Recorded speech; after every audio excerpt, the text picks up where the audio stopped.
Hello summer డ్రింక్స్లో ఇది drink 3. మనలో అందరం కూడా చెరుకు రసం రెగ్యులర్గా తాగుతూనే ఉంటాం కదా. అందులోకి సమ్మర్ సీజన్ వచ్చేసరికి అందరూ కూడా ఎక్కువగా తాగాలనుకునేది చెరుకు రసమే కదండి. అయితే నాకు మోస్ట్లీ చెరుకు రసం ఆఫ్టర్నూన్సే తాగాలని ఉంటుంది. ఆ టైంలో ఎండకి బయటికి వెళ్ళలేం కదా. అందుకే మీకు కూడా ఇలాగా సింపుల్గా చెరుకు రసం ఇంట్లోనే ఎలా తయారు చేసుకోవాలో చూపిస్తున్నాను, అది కూడా వితౌట్ చెరుకు. దానికోసం మనం కొన్ని పుదీనా ఆకుల్ని, ఇంకా 2 ఇంచుల అల్లాన్ని, ఇంకా ఒక పెద్ద సైజు నిమ్మకాయ అండ్ అలాగే కొంచెం బెల్లాన్ని తీసుకుంటాము.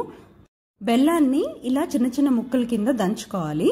ఇలా బెల్లం దంచుకున్న తర్వాత మిక్సీ జార్లో పుదీనా ఆకులు, బెల్లం, పైన పొట్టు తీసేసుకున్న 2 ఇంచుల అల్లం వేసుకొని కొన్ని ఐస్ క్యూబ్స్ అండ్ ఇంకా వాటర్ వేసుకొని దీన్ని మిక్సీ పట్టుకోవాలి.